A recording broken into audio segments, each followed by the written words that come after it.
नमस्कार, news one India देख रहे हैं आप। आपके साथ मैं धर्मराज सिंह। उत्तराखंड में मतदान के बाद अब बीजेपी के नेता यूपी चुनाव का रुख करने लगे हैं। पूर्व मुख्यमंत्री हरीश रावत ने बीजेपी नेता पर तंज कसते हुए कहा कि भाजपा तो हर काम को इवेंट बनाती है, जबकि कांग्रेस के नेता भी जा रहे हैं, लेकिन यह उनका रूटीन वर्क है। साथ ही उन्होंने 500 रुपये सिलेंडर देने का बयान देते हुए कहा कि ये कांग्रेसी नहीं बल्कि भाजपा नेता के परिवारों को भी दिया जाएगा। उनकी पत्नियों से कहा कि वो खाते चेक करवा लें कि वो सभी के लिए है। पहुंच गए लोग। अभी मैं भी जा रहा हूँ एक आध दो दिन के। तो कांग्रेस असल में भाजपा हर चीज़ को इवेंट के तौर पर बनाती है, कांग्रेस रूटीन वे में करती है।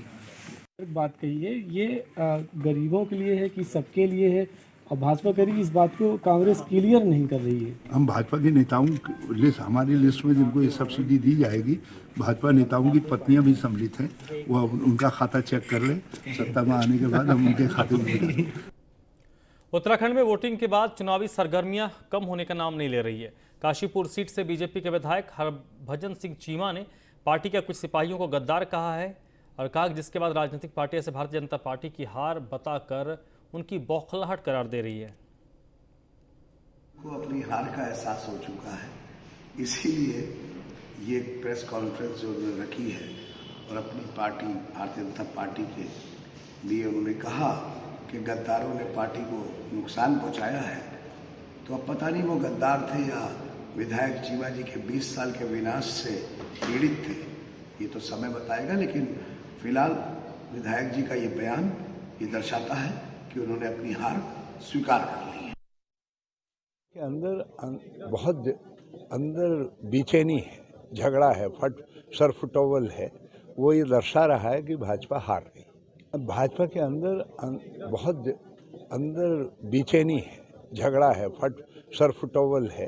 वो ये दर्शा रहा है कि भाजपा हार गई। भाजपा के अंदर बहुत अंदर बेचैनी है, झगड़ा है, सर फुटोवल है।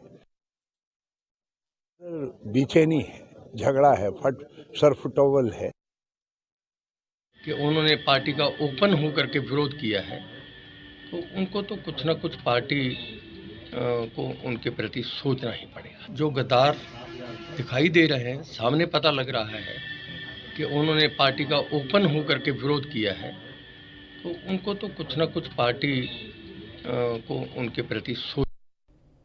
विधानसभा चुनाव संपन्न होने के बाद अब अपने कार्यकर्ताओं और समर्थकों के साथ रिलैक्स के मूड में नजर आ रहे हैं। उत्तराखंड सरकार में प्रवक्ता और कैबिनेट मंत्री रहे सुबोध उनियाल भी यमुना कॉलोनी के आवास पर आराम फरमा रहे हैं। इस दौरान हमारे संवाददाता सुदीप जैन ने उनसे बातचीत की। विधानसभा चुनाव संपन्न हो चुके हैं और प्रत्याशी व बड़े नेता अपने घरों में, अपने आवास पर कार्यकर्ताओं व परिचितों के साथ चुनाव परिणाम को लेकर चर्चा कर रहे हैं। हमारे साथ इस वक्त सुबोध उनियाल जी हैं, जो कि भाजपा सरकार में मंत्री व प्रवक्ता भी थे और नरेंद्र नगर से भारतीय जनता पार्टी के प्रत्याशी भी हैं। जरा सुबोध उनियाल जी से चर्चा करके समझते हैं कि ये परिणाम को कैसे देख रहे हैं। सुबोध जी, करीब करीब 2017 जैसा ही मतदान हुआ है। कांग्रेस का यह दावा है कि ये मतदान उनके पक्ष में हुआ है, एंटी इनकम्बेंसी की वेव है। आप इसे कैसे देखते हैं? देखिए, निश्चित रूप से जो मतदान पिछली बार मतदान प्रतिशत बढ़ा था और वो मतदान प्रतिशत कांग्रेस के भ्रष्टाचार के खिलाफ और मोदी जी की जो लोकप्रियता है उस पर बढ़ा। मोदी जी आज भी उतने ही लोकप्रिय हैं और कांग्रेस का भ्रष्टाचार आज भी लोगों के जहन में है। तो लिहाजा सारे मिथक टूटेंगे और हम एक बार फिर सरकार बनाने जा रहे हैं। क्या बहुमत आ रहा है भारतीय जनता पार्टी के पास? निश्चित रूप से बहुमत के साथ सरकार बनाएंगे। कांग्रेस में अभी से चर्चा शुरू हो गई। हरीश रावत जी कहते हैं मैं तो मुख्यमंत्री बनूंगा, नहीं तो घर बैठूंगा। प्रीतम सिंह जी कह रहे हैं आला कमान तय करेगा। रंजीत रावत जी कहते हैं यदि होता किन्नर नरेश में, सोचने से क्या होता है, पहले निर्णय तो आ जाए। आखिर ये कांग्रेस में निर्णय से पहले क्या हो रहा?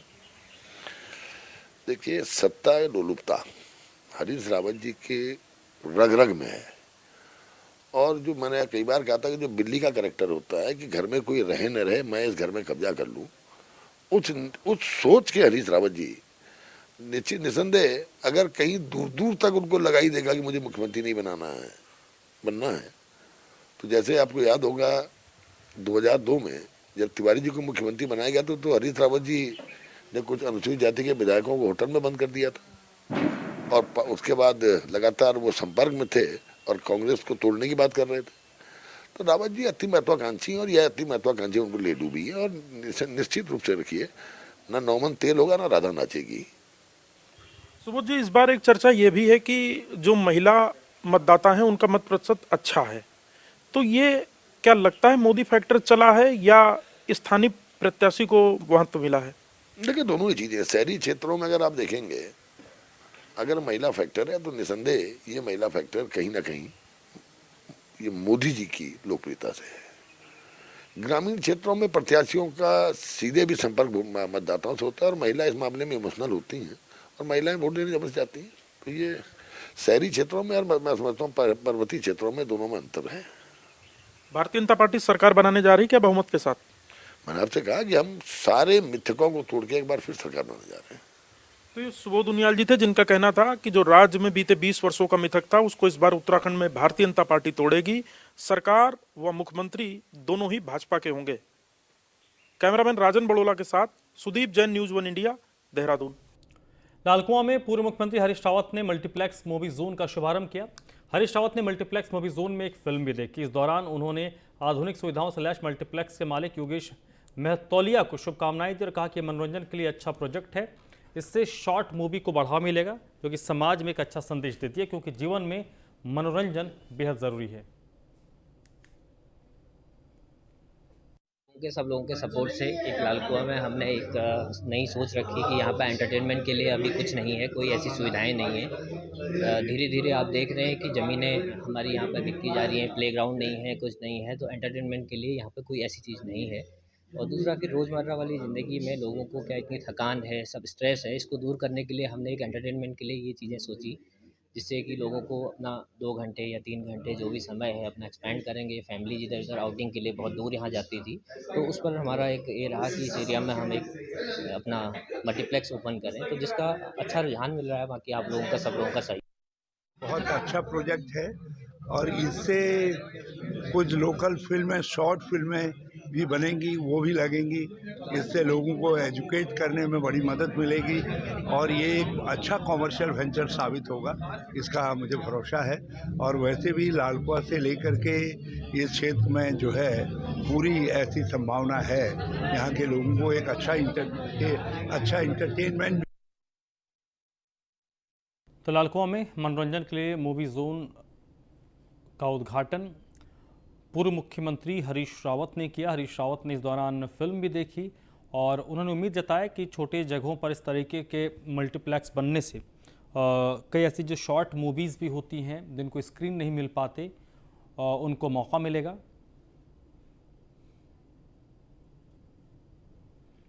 आज की तारीख में मनोरंजन बेहद ज़रूरी है। मनोरंजन के जो साधन हैं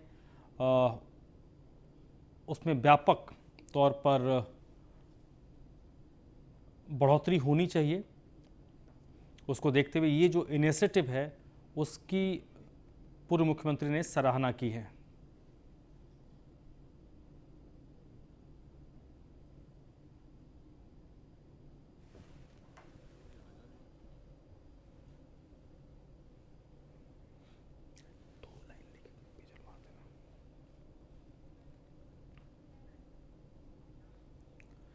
लक्सर विधायक संजय गुप्ता के प्रदेश अध्यक्ष मदन कौशिक पर आरोप लगाने के बाद बीजेपी बैकफुट पर है।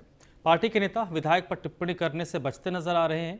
हरिद्वार में बीजेपी के जिला अध्यक्ष जयपाल चौहान ने कहा कि संजय गुप्ता की कोई पीड़ा हो सकती है, लेकिन अपनी बात को पार्टी फोरम में रखना चाहिए था। सही ढंग से बात रखने पर पार्टी उस पर जरूर संज्ञान लेती है। जिला अध्यक्ष ने कहा कि मामला प्रदेश नेतृत्व के संज्ञान में है। इस संबंध में जो भी कदम उठाना होगा वो प्रदेश स्तर से ही उठाया जाएगा। पार्टी लोकतांत्रिक पार्टी है, जहां सभी को अपनी बात कहने का हक है, लेकिन अगर उस बात को हम पार्टी फोरम के अंदर कहेंगे तो वो सबसे अच्छा माना जाता है।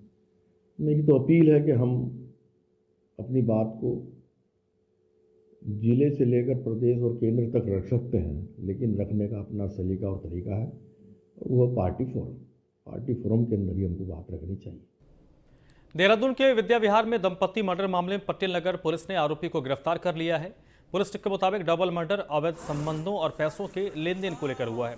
शुक्रवार की देर रात घटना में शामिल लोग और उनके कुछ साथी शराब पी रहे थे, तभी आरोपी ने महिला को अवैध संबंध बनाने के लिए कहा। इस पर उनका झगड़ा हुआ, जिसके बाद आरोपी ने पति पत्नी को तवे से ताबड़तोड़ वार करके उसकी हत्या कर दी।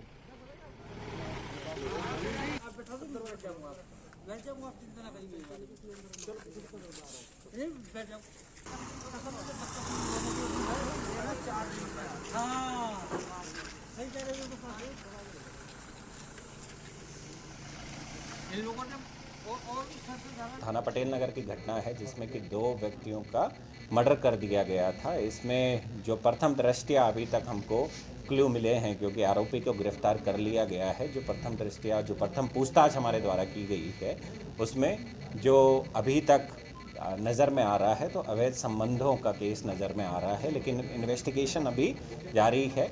इसमें और भी पहलुओं को देखा जाएगा कि क्या और कोई कारण तो नहीं है। जो हत्या में प्रयुक्त हथियार है उसको भी हमारे द्वारा पता कर लिया गया, वो भी बरामद कर। नैनीताल जिले के लालकुआं कोतवाली क्षेत्र में पुलिसकर्मियों और स्थानीय लोगों ने 3 लोगों की जान बचाई है। लालकुआं नेशनल हाईवे 109 पर तेज रफ्तार डंपर ने कार को टक्कर मारी। हादसे के वक्त कार में 2 महिला समेत 3 लोग सवार थे। टक्कर लगने के बाद गाड़ी पलट गई। हादसे में कार सवार 3 लोग घायल हुए। नेशनल हाईवे 109 पर वन विकास डिपो नंबर 5 की गुमटी के पास ये हादसा हुआ। हादसे के जब हुआ उस दौरान पुलिस की 112 हेल्पलाइन की गाड़ी वहां से गुजर रही थी। गाड़ी में मौजूद पुलिसकर्मी तरुण मेहता और जितेंद्र सिंह ने मौके पर मौजूद लोगों की मदद से तत्काल गाड़ी को सीधा किया और कार में मौजूद तीनों लोगों को बाहर निकाला। हालांकि इस घटना के बाद डंपर चालक मौके से फरार हो गया, जिसकी अब तलाश हो रही है। मैं कालाडोंगी चगरुआ की तरफ से बरेली को जा रहा था छोटी बहन की शादी की शॉपिंग करने के लिए। तो हल्दू चौड़ के पास अचानक एक डंपर रोड क्रॉस करने लगा, जो कि मैं पीछे से बहुत पहले से हॉर्न बजाता हुआ आ रहा था। तो उसने ये नहीं देखा कि पीछे से ट्रैफिक आ रहा है या नहीं आ रहा है। डंपर चालक अपने वाहन को रोड क्रॉस कराता रहा और गाड़ी के पिछले हिस्से में डंपर आगे की तरफ से लगा, जो कि गाड़ी अनियंत्रित होके खड्डे में जा गिरी। मेरे साथ 2 अफ्रीकी महाद्वीप के तंजानिया में स्थित सबसे ऊंची चोटी माउंट किलिमंजारो को फतह करने के लिए उत्तराखंड एसडीआरएफ वाहिनी का जवान राजेंद्र नाथ निकल पड़ा है। देहरादून के एसडीआरएफ मुख्यालय जॉली ग्रांट में हुए फ्लैग ऑफ कार्यक्रम में सेना नायक मणिकांत मिश्रा ने जवान को फ्लैग और प्रतीक चिन्ह देकर रवाना किया। राजेंद्र नाथ की तरफ से पहले भी कई कीर्तिमान हासिल किए गए हैं। 18 फरवरी से शुरू हुआ यह अभियान 28 फरवरी तक चलाया जाएगा।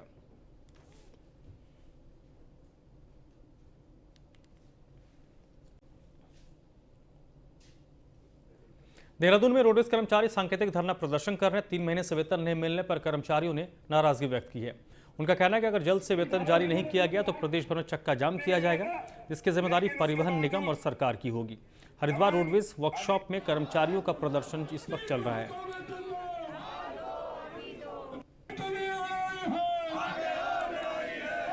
हम लोगों की 3 माह से वेतन नहीं मिला है और जिसके विरोध में हम लोगों ने 15 दिन पहले एक निगम प्रबंधन को नोटिस दिया है और उस नोटिस में हम लोगों ने ये कहा है कि यदि 3 माह का वेतन का भुगतान हमारा नहीं किया जाता है तो हम लोग जो है 1 घंटे का सांकेतिक कार्य बहिष्कार और ये धरना प्रदर्शन करेंगे।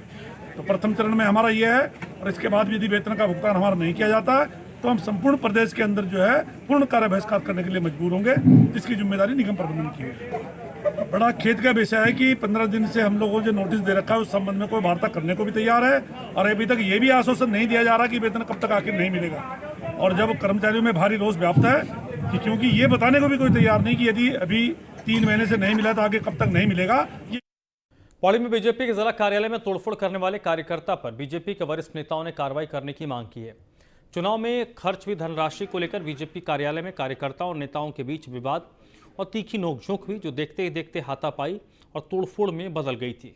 गुस्साए कार्यकर्ताओं ने पार्टी प्रत्याशी के चुनाव प्रबंधन कर रहे नेताओं पर चुनाव में खर्च हुए धनराशि का भुगतान नहीं करने का आरोप लगाया।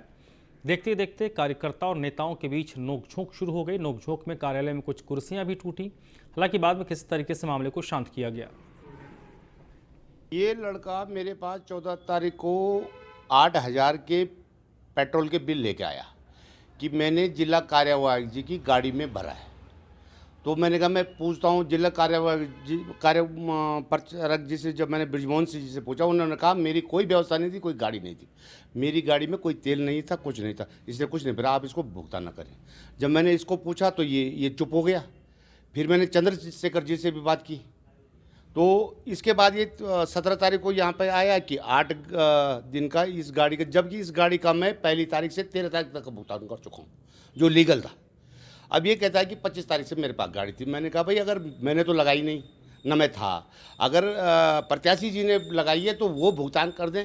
अगर वो टिहरी के जाखणीधार ब्लॉक के ग्राम भटकंडा में शुक्रवार रात एक मकान टूट गया। पास में झील होने के कारण कई मकानों में दरारें आ गई थी, जिसके कारण ये हादसा हुआ है। बता दें कई सालों से गांव के लोग विस्थापन की मांग कर रहे थे। वहीं प्रधान मधु भट्ट ने डीएम और पुनर्वास निदेशक से गांव का दौरा कर तत्काल पुनर्वास की मांग की है। गांव और रौलाकोट के मामले हैं तो उन पे सभी में कार्रवाई हो रही है।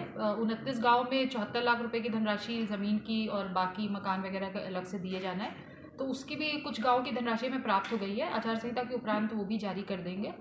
और उसके अलावा जिन गाँव का भी टीएचडीसी को डिमांड जाना है तो उसमें बनाए जा रहे हैं, उसकी पात्रता के और मूल्यांकन बनाए जा रहे हैं। इसके अलावा आज जो सूचना मिली है तो उसको एक बार चेक कराया जा रहा है कि ये क्या उन 29 गाँव में विस्थापित जो प्रस्तावित हैं उनमें ये भी शामिल थे या नहीं थे। तो उसी गदरपुर में बीते दिनों किसान नेता रविंद्र सिंह पर जानलेवा हमला हुआ। हमले के आरोपियों के गिरफ्तारी नहीं होने से नाराज किसानों ने प्रभारी निरीक्षक का घेराव किया। इस दौरान तराई किसान संगठन के प्रदेश उपाध्यक्ष सुदेश कुमार के नेतृत्व में सभी किसान थाने पहुंचे और विजेंद्र शाह से मुलाकात कर जल्द अभियुक्त की गिरफ्तारी की मांग की है।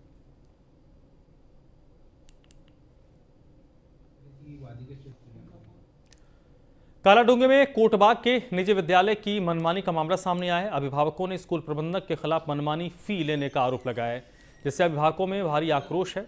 और जब शिक्षा अधिकारी से फोन पर बात करने की कोशिश की गई तो उन्होंने फोन नहीं उठाया।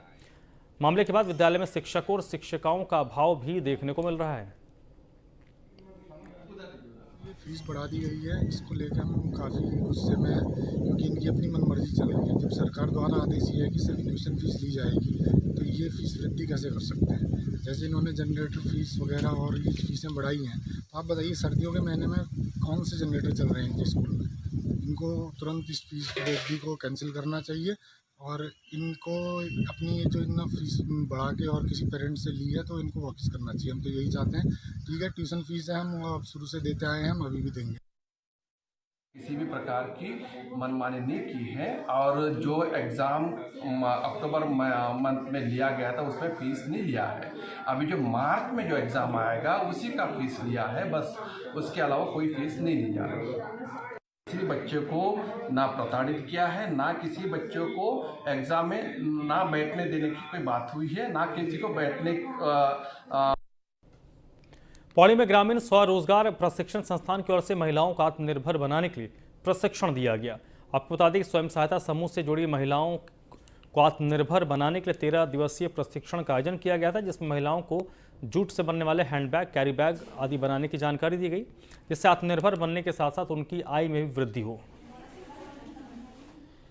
जैसे कि आज की तारीख में जो प्लास्टिक प्रोडक्ट्स हैं लगभग इन पर बैन भी लग गया है और ये हमारे पर्यावरण के लिए भी अच्छे नहीं है।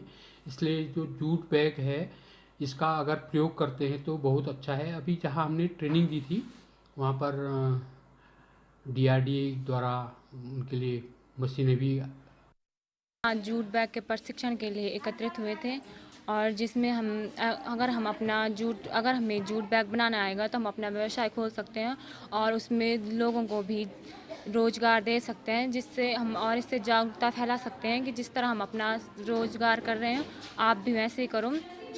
और जूट बैग बनाने के लिए हमें 13 दिन थे, क्योंकि मैंने आज तक कभी सिलाई की नहीं, तो 13 दिन बहुत कम थे।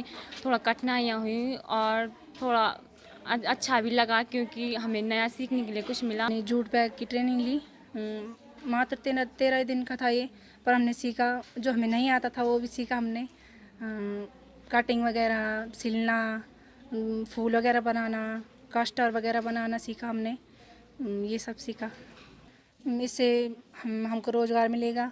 जो अगर हमको रोज़गार मिल गया तो हम आगे वाले अपना स्वरोज़गार हम खुद स्थापित कर सकते हैं और आने वाले तो 4 लोगों को भी सिखा सकते हैं इस कार्य को। जूट बैग के फायर सीजन को लेकर नैनीताल जू में वन विभाग के कर्मचारियों को प्रशिक्षण दिया गया। इस दौरान विभाग के कर्मचारियों को फायर सीजन के दौरान सूचना के लिए प्रयुक्त होने वाले वायरलेस सेट की बेसिक जानकारी दी गई।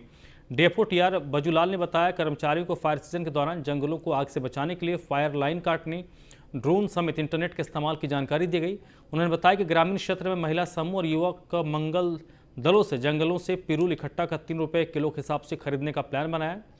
इससे ग्रामीण क्षेत्रों के लोगों को रोजगार मिलने के साथ ही जंगलों में पिरूल के कारण लगने वाली आग पर भी काफी हद तक रोक लगाई जा सकती है।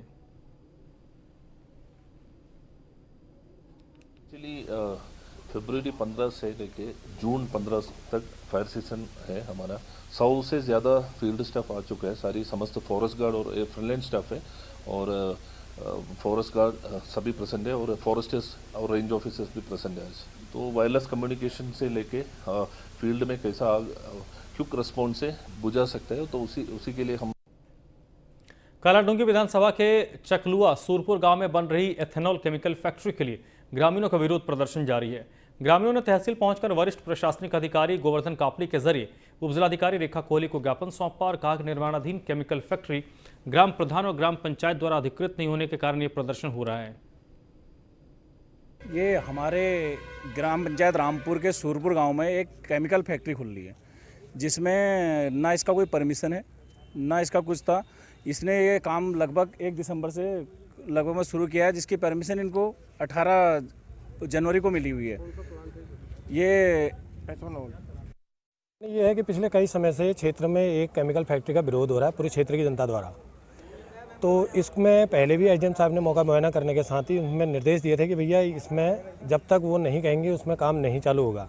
वो बीच बीच में जब भी वालों के वहाँ पर नहीं होते हैं रात में, उस समय पर वो काम स्टार्ट कर देता है। आज इस बुलेटिन में फिलहाल इतना ही।